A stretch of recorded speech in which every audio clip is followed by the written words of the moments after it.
మత్తయి సువార్త 24వ అధ్యాయము 46వ వచనాన్ని చదువుతాం. యజమానుడు వచ్చినప్పుడు ఏ దాసుడు ఇలాగు చేయుచుండుట అతడు కనుగొను ఆ దాసుడు ధన్యుడు. యజమానుడు ఎవరండి? యేసుక్రీస్తు మన యజమానుడు. ఆయన వచ్చినప్పుడు అంటే రాబోతున్నాడు అనేది వాక్యం మనకు తెలియజేస్తున్న వాస్తవమైన సత్యం. ఆయన వస్తాడు అన్న నిరీక్షణతో ఆయన అప్పచెప్పిన పని విషయమై సిద్ధపాటు కలిగి సిద్ధపరచాలన్న తపన కలిగి ఏ దాసుడైతే ఈ విధముగా, ఇప్పుడు మనం ఏ విధంగా ఇక్కడ కూర్చున్నాం, ఎందుకోసం వచ్చాం?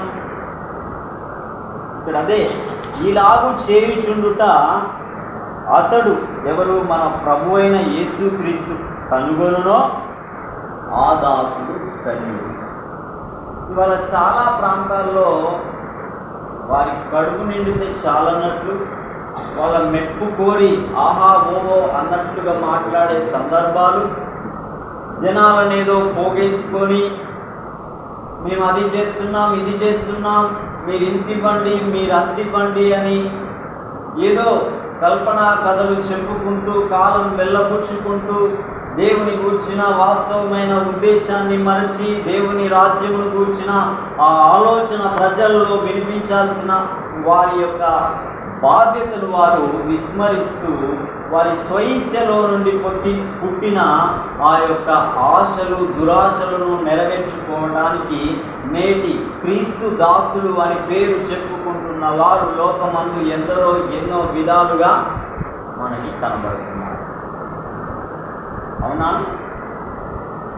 కాబట్టి మీ దాసుడు అనగా జీవం గల ఆ దేవుని దాసుడైన ఈ సేవకుడు మనము ఈ విధముగా సమకూర్చబడి మనవంతుగా మనం క్రీస్తు రక్తం చేత కడగబడిన మనం అలనాడు గెత్సెమనే తోటలో మన ప్రభు అయిన యేసు క్రీస్తు సకల మానవాళి నిమిత్తమై తండ్రి అయిన దేవునితో అన్యోన్యమైన సహవాసాన్ని సంబంధాన్ని కలిగి మన కొరకు ఆయన చెమటనే రక్తపు బిందువులుగా మారే అంత తల్లడిల్లి తప్పించి ఆర్తనాదాలు చేసి అంగలార్చి రోధించిన ఆయన రక్తంలో కడగబడ్డ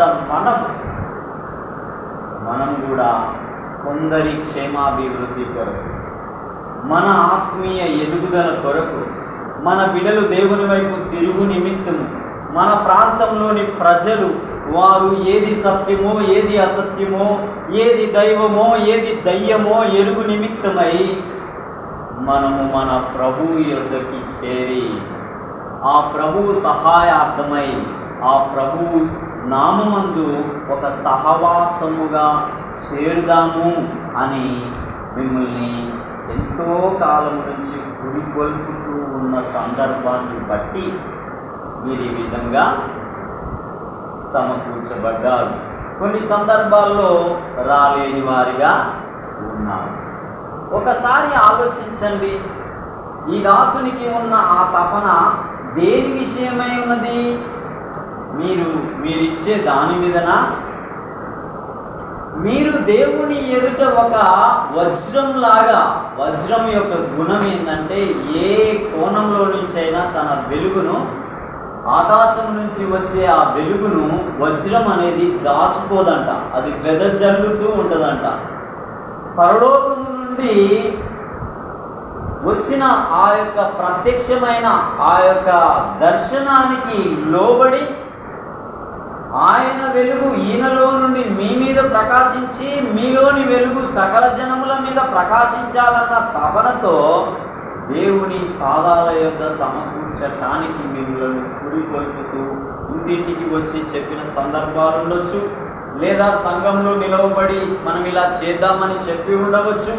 ఏది ఏమి అయినప్పటికీ కూడా ఇది కేవలం దేవుని రాజ్యము కట్టుటకు ఉపయోగకరమైన గొప్ప పని ఏదైనా లోకంలో ఉంది అంటే అది కేవలం ఏంటిదండి? నేనేం మాట్లాడాలా? ఏంటిది? ప్రార్థన. ప్రార్థన ద్వారానే ఏ విధమైన కార్యమైన లోకంలో, ఈ లోకంలోనే జరుగుతుందండి, పరలోకంలో జరగదు. ఇక్కడే ప్రార్థన ఉంది, తర్వాత మనకి ప్రార్థన ఏమీ లేదు. కాబట్టి నీవు నీ దేవుణ్ణి సమీపించేటప్పుడు నీ మనసు నిండా ఏముండాలి? భారం ఉండాలి, రోదన ఉండాలి, విలాపం ఉండాలి, అంగలార్పు ఉండాలి. అబ్బా తండ్రి అని ఆయన మన నిమిత్తము లోకానికి సామాన్యమైన రిక్తుడిగా వచ్చి గత్యంతరమేమీ లేని వాని వలె, అబ్బా తండ్రి నీవే దిక్కు, నీవే దిశ, నీవే సమస్తము, ఏది నువ్వు చెప్తావో అదే నేను చేస్తాను అని రాత్రి అడిగాడు. పొద్దున పరిచర్యలోనికి వెళ్ళి దేవుడు ఏది చెప్పాడో అదే పగలంతా చేశాడు. ఇవాళ మనము మన దేవుని సన్నిధిలో గడిపి లోకంలోనికి వెళ్తున్నప్పుడు మన ఆలోచన ఆశ్చర్యకరుడు, ఆలోచనకర్త, నిత్యుడకు తండ్రి, సమాధానమునకు అధిపతి అయిన దేవుడు, బలవంతుడకు తండ్రి అని చెప్పిన ఆ మాట మనలో కార్యరూపం ఎప్పుడు దాలుస్తుందంటే ఆయన రక్తం చేత కడపడంగానే ఇక అయిపోదు, అది ప్రారంభం. తల్లి ఎమ్మటి పిల్ల చెంగు పట్టుకొని తిరుగుతూ ఉంటుంటుంది. మనము కూడా ఈ లోకంలో ఆయన వాక్యం పట్టుకొని, వాక్యాన్ని ఆధారం చేసుకొని ఆయనతో ఒక సన్నిహిత సంబంధాన్ని కలిగి మనం కొనసాగుతున్నప్పుడే మనకు ఆలోచన ఇచ్చేవాడు వాక్యం ద్వారా ఇస్తాడు. అప్పుడే మనం నోటికి కళ్ళెం వేసుకుంటాం, చూపుకు కళ్ళెం వేసుకుంటాం, చెవికి కళ్ళెం వేసుకుంటాం, కాళ్ళకి కళ్ళెం వేసుకుంటాం, మనసుకు కళ్ళెం వేసుకుంటాం. ఆ మనసులో దాగి ఉన్న ఆత్మను దేవుని ఎదుట నిష్కలంకమైనదిగా, నిర్దోషమైనదిగా, పరిశుద్ధమైనదిగా, ప్రభువు మనలో నివసించి సంచరించే విధంగా ఉండుటకు అనుకూలమైన పరిస్థితిని కలిగి జీవించగలుగుతాం. ఏదో ఇవాళ ప్రార్థన చేస్తున్నాం, ఇక రేపటి నుంచి వెళ్ళినాక లోకంలో మొత్తం ఉంటాం కాబట్టి ఈరోజే మనకు అంత సమృద్ధి దొరికిపోతుంది అనటానికి ఏమీ లేదు. ఏనాటికి ఆనాటికి మనం ఇక్కడ నింపుకున్నామంటే జస్ట్ దాటగానే వాడు మొత్తం ఊర ఊదిన తర్వాత ఒక పిన్ను గుచ్చితే ఏమైందండి? దాన్ని మనం ఎలా ఆ పరిస్థితి రాకుండా ఎలా ఉండాలి అన్న విచక్షణ జ్ఞానంతో ముందుకు సాగేలా చేసేదే దేవుడు ఇచ్చే ఆ జ్ఞానం. ఆ జ్ఞానం దేవుడు ఇవ్వాలి.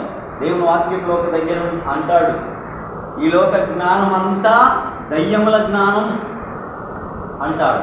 మనం నేర్చుకునేది ఈ తనువు ఉన్నంత వరకు దీనికి ఆకలిని, కడుపుకు అన్నం తినడానికి పనికొస్తుంది ఈ జ్ఞానం. ఈ కట్టడాలు, ఈ పేరు, ఈ హోదా, ఈ మెప్పు, ఈ ఘనత ఏదైనా సరే, కానీ దేవుడిచ్చు జ్ఞానం అలనాడు షడ్రక్ మెషకు అబేద్నెగో దానియేలు కాలంలో వాళ్ళ జీవితంలో అది దయ్యముల జ్ఞానం కాదు, కానీ దైవాత్మ జ్ఞానం పొందిన వారిగా అన్య దేశంలో దేవుని యొక్క గొప్ప నామాన్ని అసలు ప్రపంచం అంతటికీ ప్రకాశవంతమైన తేజో నక్షత్రాలుగా దేవుని ఎదుట, లోకం ఎదుట నిలవబడుటకు గల కారణం ఏంటంటే అనుదినం వాళ్ళు ఏం చేశారంట? అనుదినం, దినములకు ముమ్మారు.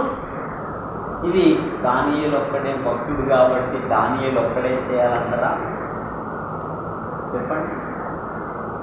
మనం అందరమే చూడండి, భర్తకు భార్య మీద ఎంత హక్కు ఉంటుందో భార్యకు భర్త మీద అంతే హక్కు ఉంటుంది. సృష్టికర్త అయిన ఆ దేవునికి నిన్ను నిర్మించిన నీకు ఆ విధం అంతకంటే మించిన అన్యోన్యత మనలో ఉన్నప్పుడు మనం ఎలా ఉంటామంటే చాలా ప్రత్యేకంగా ఉంటామండి. మామూలుగా ప్రారంభ క్రైస్తవుడైనా, ఎదుగుతున్న క్రైస్తవుడైనా, ఇక రేపు మాపు వెళ్ళిపోయే క్రైస్తవుడైనా అతడు ఎలా ఉంటాడంటే చాలా ప్రత్యేకంగా ఉంటాడు. ఎందుకంటే దేవుని యొక్క ఆ యొక్క ఏమంటారు, ఆయన రెక్కల నీడలో ఆయన యొక్క కృప ఆవరింపు క్రింద అతడు ఉండుటను బట్టి అతను ఒక ప్రత్యేకమైన వ్యక్తి, అన్ని విషయాల్లో ప్రత్యేకమైన వ్యక్తిగా ఉండుటకు గల కారణం ఏంటంటే ఆ విధమైన అన్యోన్యమైన సంబంధం కలిగి ఉన్నప్పుడు అది సాధ్యమవుతుంది. అదే దానియేలు జీవితంలో మనం చూస్తాం. ఆయన అంత ఉన్నతమైన శిఖరాలను ఎక్కుటకు గల కారణం మూల పునాది దినమునకు ముమ్మారు ఆయన దేవుని పాదాల దగ్గర గడుపుటను బట్టి. అది తన దేశం కాదు, తన భాష కాదు, తన తల్లిదండ్రులు ఉన్న ప్రాంతం కాదు. అంతా దుఃఖం, బాధ, హింస, చెర, తర్వాత ఎంతో అలాంటి పరిస్థితుల మధ్యన తీసేసిన రాయి మూలకు తలరాయిగా ఆ దేశంలో నిలబడటం గల కారణం ఏంటంటే దేవునితో తనకున్న ఒక ప్రత్యేకమైన సంబంధం, అదే ప్రార్థన. ఇవాళ మనం ఆలోచిస్తే అన్నిటికీ ముందుంటున్నారు, ప్రార్థనకి వెనుకుంటున్నారు. మనం లోకం అంతటిని పరిశీలిస్తే మనకు కనబడుతున్నది ఏంటి అంటే మొట్టమొదట వాక్యం చదివే విషయంలో ఎప్పుడో దూరం అయిపోయారు. రెండవది మనం గమనిస్తే ప్రార్థన చేయటానికి కూడా ఎందుకులే ఇంకా పోవాలా, అంతసేపు కూర్చుంటారు అనేది మనుషుల్లో ఎవరు తెచ్చిపెట్టాడు? ఇది లోకాధిపతి అయిన వాడు ఉన్నాడు, వాడు మన మీద కూడా ప్రభుత్వం చేసే పరిస్థితులు ఉన్నాయి, వాని కింద ఉన్నామా, ప్రభువు కింద ఉన్నామా అన్న గమనం కలిగి ముందుకు సాగేవాడే నిజమైన క్రైస్తవుడు. కాబట్టి మనం గమనించుకోవాల్సింది ఏంటంటే ఈ విధమైన పరిస్థితులు మనం ఇదివరకు ఎన్నడూ చూడని విధమైనవి ఇప్పుడు కన్నులారా చూస్తున్నాం, చెవులారా. కారణం ఏంటో తెలుసా? తల్లికి బిడ్డ ఎంత దగ్గరుంటే ఆ తల్లికి అంత సంతోషం, తల్లికి బిడ్డ ఎంత దూరం అయిపోతే తల్లికి అంత దుఃఖం. బిడ్డకి ఏముండదు, ఆ బిడ్డ ఒకనాడు తల్లి అయినాక ఆ బిడ్డ ఆమెకి దూరం అయినాక అప్పుడు తెలిసి వస్తుంది ఆ బాధ. అలాగే తండ్రి అయిన ఆ దేవునికి తన స్వరక్తం ఇచ్చి సంపాదించుకుని ఉన్న తన సంఘం అనే వధువు అనే ఆ యొక్క బిడ్డగా పోల్చుకుంటే ఆ బిడ్డ ఆరంభ దినాల్లో అన్యోన్యత కలిగి ఉంది. అంటే సంఘ చరిత్ర ప్రారంభ దినాల్లో హత్తుకొని ఉంది, కౌగిట్లో ఉంది.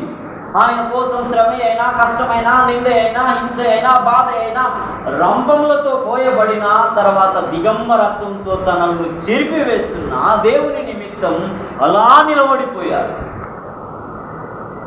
అని ఇవాళ త్యాగం లేని భక్తి, బాధ్యత లేని భక్తి, తెగింపు లేని విధానం, సమర్పణ లేని బ్రతుకు, పేరుకు క్రైస్తవ్యం అనే పరిస్థితి నేడు లోకంలో కనబడుతుంది.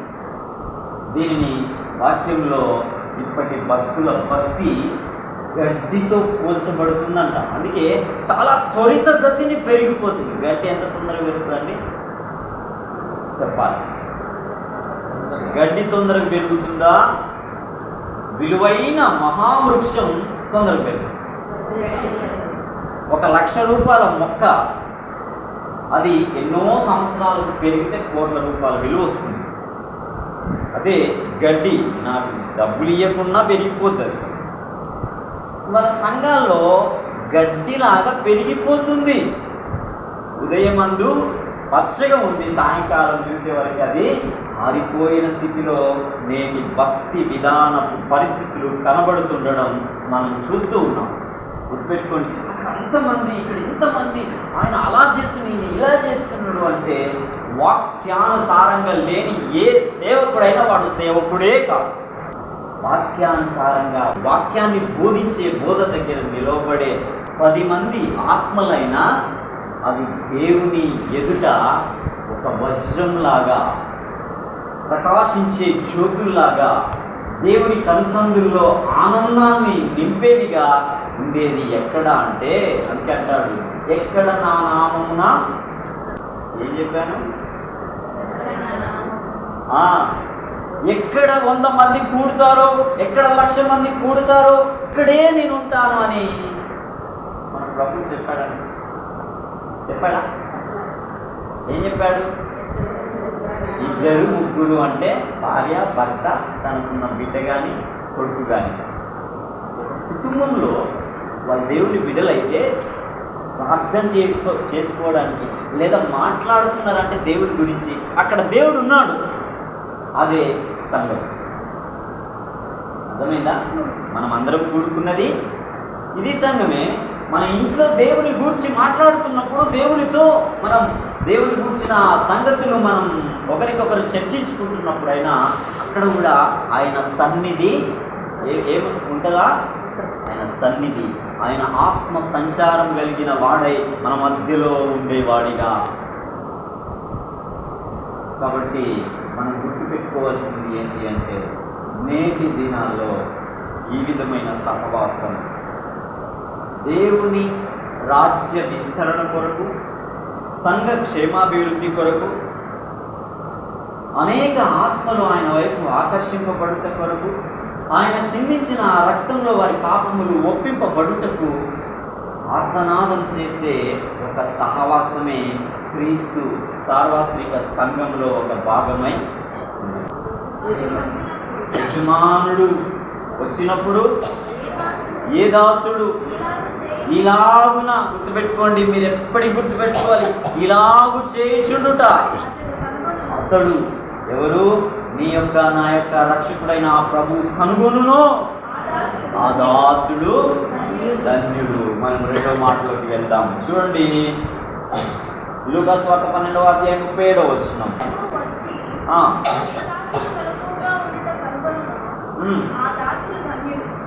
ఇందాక మనం చూసింది దాసుడు అని చూసాం. మళ్ళీ చదవమ్మా ఇప్పుడు.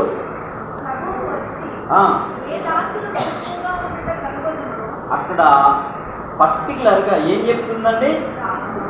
ఏ దాసులు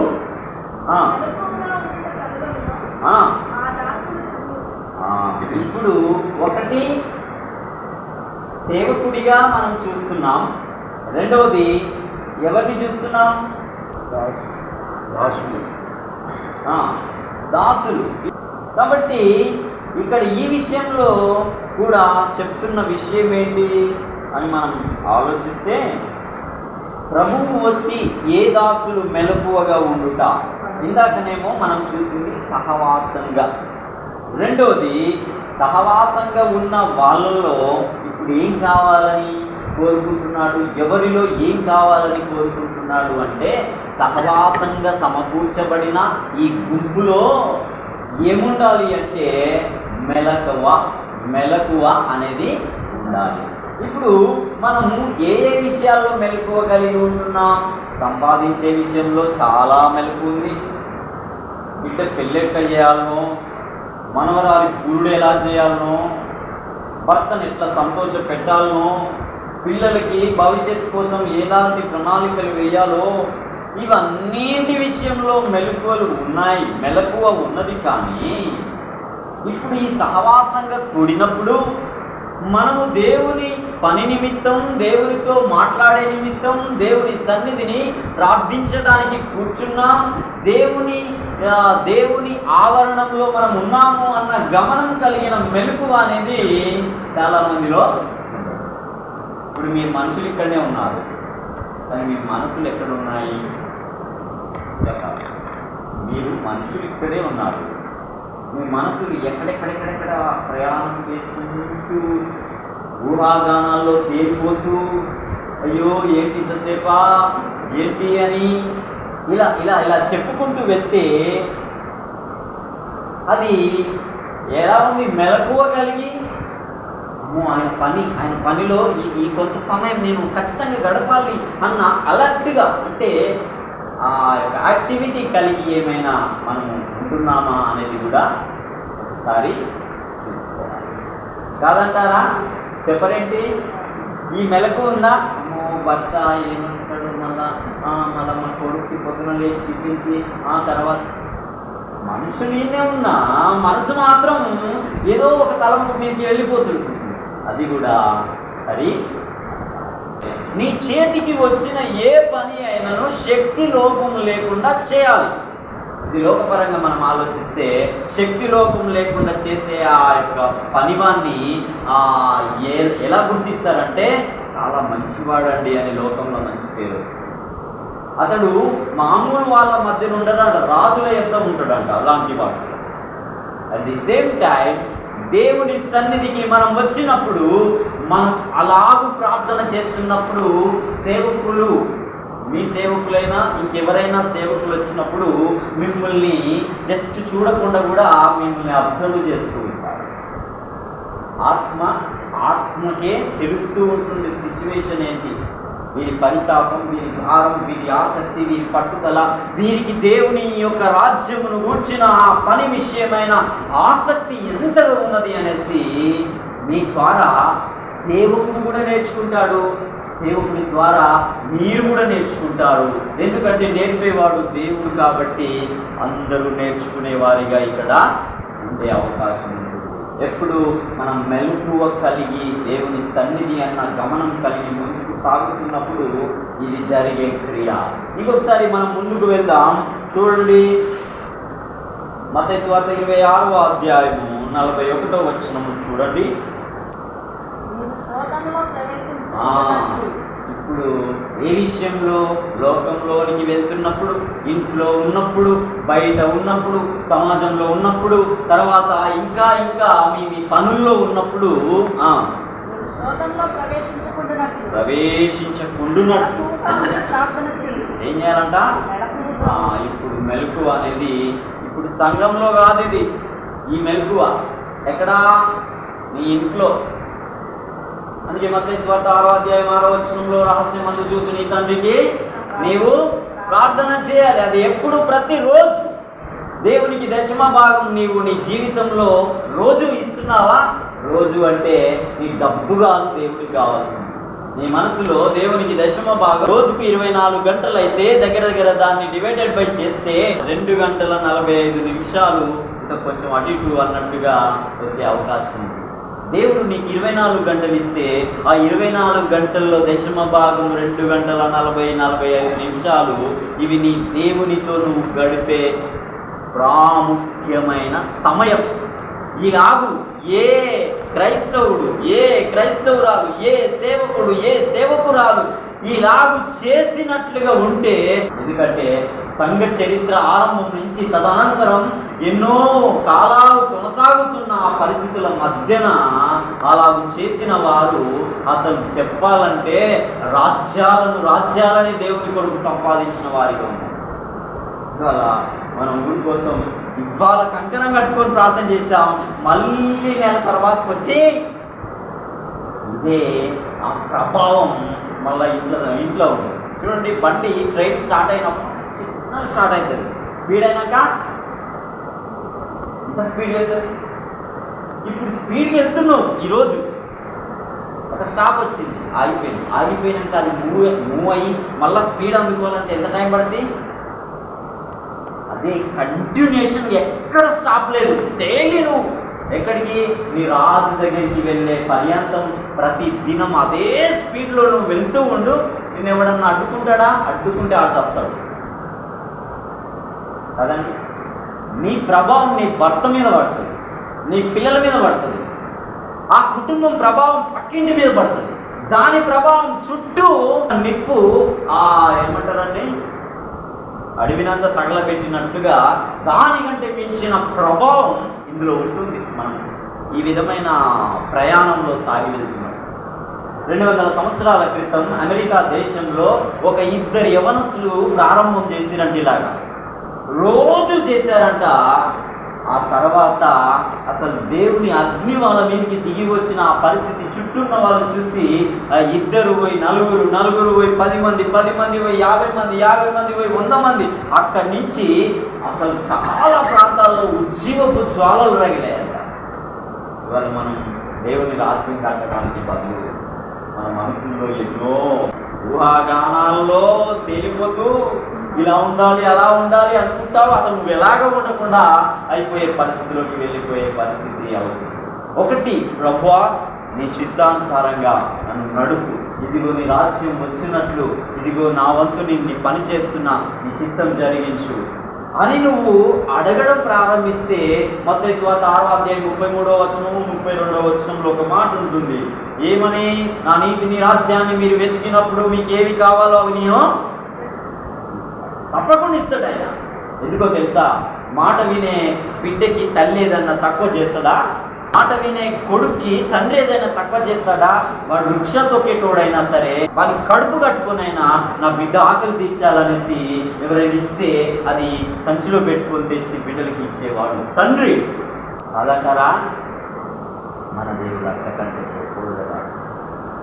ఆయన పని కోసమే కదండి ఆయన రక్తం ఇచ్చి నిన్ను నన్ను కొన్నవాడు నీకు ఒక పని అప్పచెప్పిన పనిని తుదముట్టించడానికి అనుదినం దేవుని పాదాల యొద్ద అబ్బా తండ్రి అని అడిగే ఆత్మని ఇచ్చింది. ఎందుకు అంటే ఈ ప్రార్థనలో మనం ప్రతి దినం పోరాడినప్పుడు ఈ తుచ్చమైన లోకాన్ని మనం అంత అంగీకార యోగ్యమైన దానికి ఎంచమంటాం. ఏ దౌర్భాగ్య స్థితిలో మనం ఉన్నా దౌర్భాగ్యుని అన్నట్టు ఉండవట, నువ్వు రాజులాగా ఉంటావట.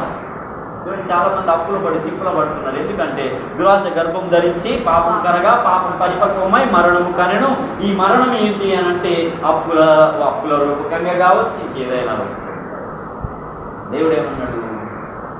నీకు కలిగి ఉన్న దానితో పౌలేమన్నాడు?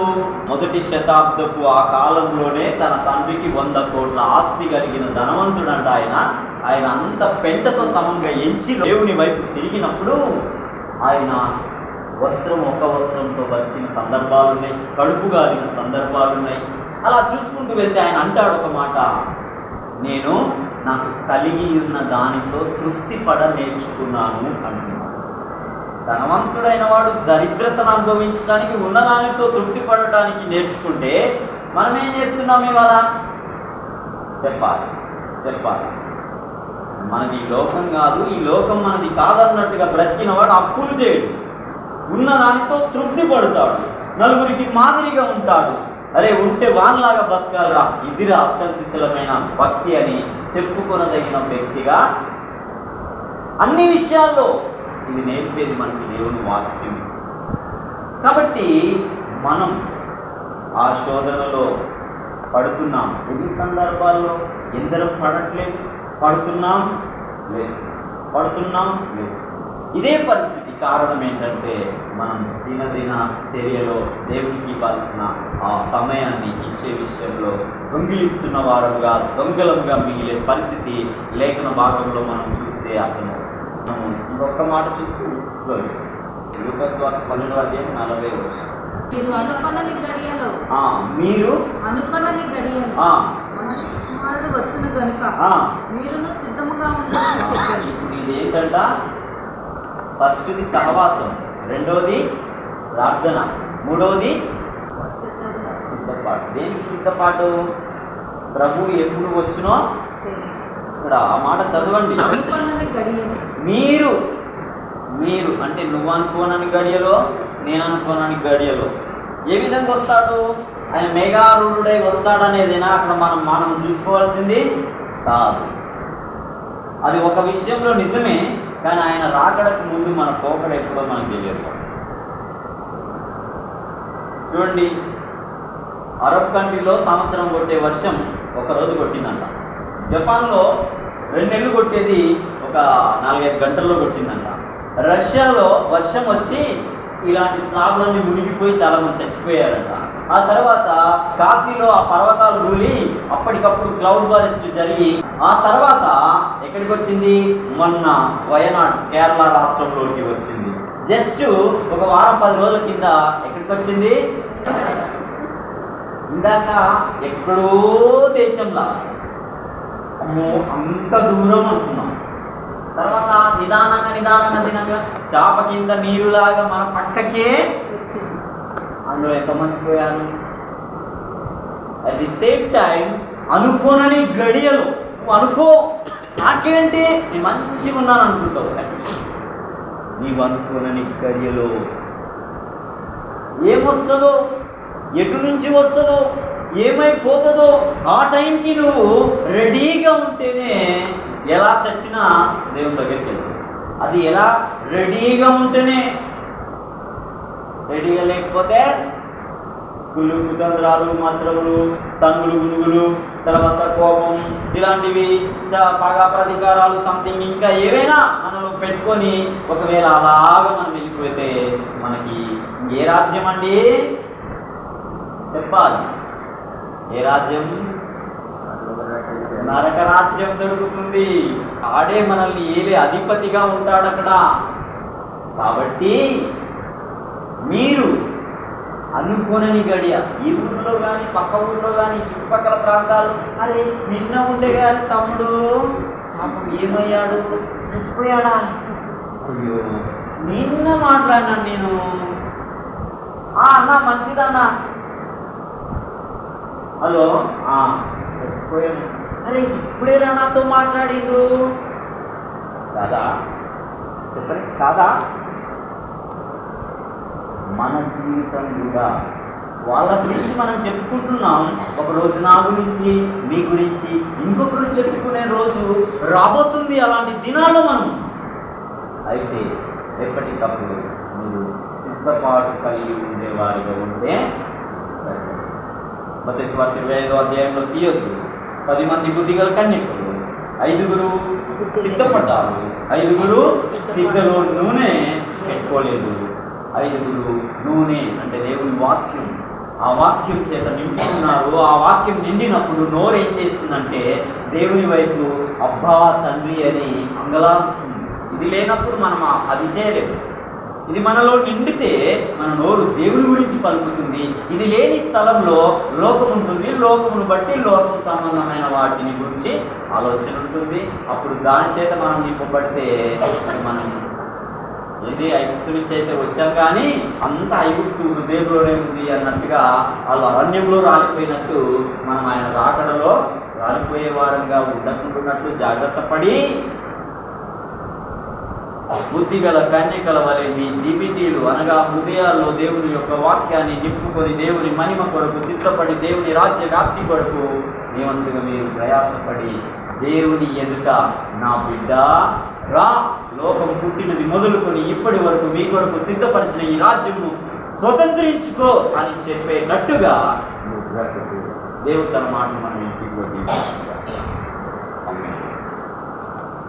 సిద్ధపడుమా ఓ సంగమా, సిద్ధపడుమా ఓ సంగమా, క్రీస్తు వేళాయే వేచియుండుమా, క్రీస్తు వేళాయే వేచియుండుమా, బండ సందున పావురమా